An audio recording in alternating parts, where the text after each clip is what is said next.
नहीं खरीदी पैसों से, सौदा लहू के मोल हुआ था भगत सिंह के जैसों से।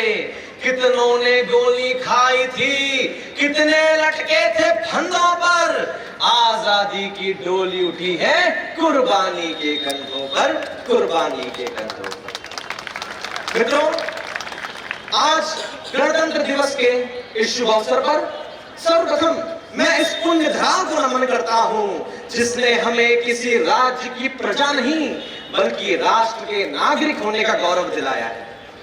यहां उपस्थित आदरणीय अतिथिगण, अज्ञान के अंधकार में ज्ञान का दीप प्रज्वलित करने वाले सम्मानीय शिक्षकगण, राष्ट्रहित और राष्ट्र निर्माण की तपस्या में लीन प्रिय छात्रगण और इस सभा में उपस्थित हृदय में संजोए हुए इस तिरंगे के स्वाभिमान को धारण किए हुए यहाँ उपस्थित सभी देशभक्तों, भाइयों बहनों को आदित्य वाजपेयी का सादर ओजस्वी प्रणाम।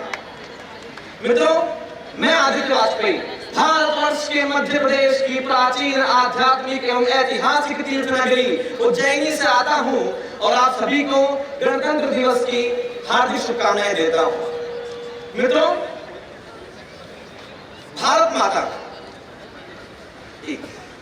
मित्रों, सबसे पहले कुछ देर के लिए भूल जाइए कि आप गिरजाघर में मोमबत्तियां जलाते हैं या चार धाम की यात्रा करते हैं या 5 वक्त की नमाज पढ़ते हैं।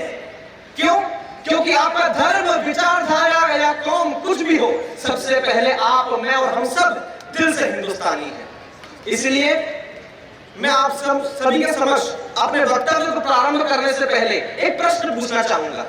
वो कौन सी चीज है जिसे हम देख तो सकते हैं मगर छू नहीं सकते?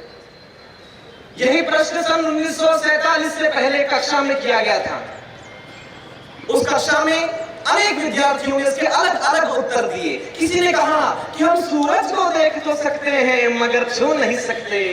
किसी ने कहा हम आकाश को देख सकते हैं मगर छू नहीं सकते। लेकिन उसी कक्षा के बाहर पढ़ने वाले एक छात्र ने अपनी दबदबाई आंखों को लेकर कहा कि मैं प्यास से तड़प कर मर भी रहा हूं, फिर भी मैं इस पानी से भरे हुए घड़े को देख तो सकता हूं मगर छू नहीं सकता, क्योंकि मैं एक अछूत जाति का छात्र हूं। और वो अछूत जाति का छात्र और कोई नहीं बल्कि 32 उपाधियों के धनी, कलम से क्रांति लाने वाले हमारे भारत संविधान के निर्माता डॉक्टर बाबा साहब भीमराव अंबेडकर जी थे। आज 77 वर्षों के पश्चात कक्षा भी वही है, सवाल भी वही है, पानी का भरा हुआ घड़ा भी वही है, परंतु कुछ बदला है तो वो ये कि कोई भी छात्र, चाहे वो किसी भी जाति का हो, वो सबके साथ बैठकर पढ़ भी सकता है, खेल भी सकता है, पानी भी पी सकता है। और इतना ही नहीं, भारत के सर्वोच्च पद पर बैठकर एक आदिवासी महिला राष्ट्रपति के रूप में प्रगति का मार्ग प्रशस्त कर सकता है। हमारे भारत के संविधान की प्रस्तावना में स्पष्ट रूप से लिखा है कि we the people of India having solemnly resolved to constitute India into a sovereign, socialist, secular, democratic republic, blah blah blah।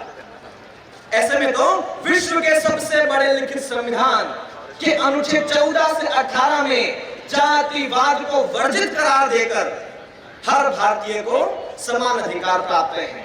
लेकिन मित्रों, जब मैं अपना चश्मा उतार कर देखता हूं तो पाता हूं कोई ठाकुरवाद की राजनीति कर रहा है, कोई पटेलों की राजनीति कर रहा है, कोई पूछता है ब्राह्मणों को क्या मिला, कोई पूछता है दलितों को क्या मिला, तो कोई जाकर जाटों को वर्गलाए, कोई भोले भाले हरिजनों को फुसलाए।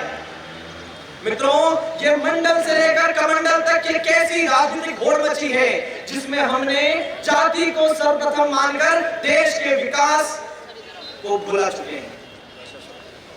इसलिए मित्रों, मैं आप सबसे यही कहना चाहूंगा कि जब तक सूरज चांद रहेगा, जब तक सूरज चांद रहेगा, भारतवर्ष का नाम रहेगा, हिंदुस्तान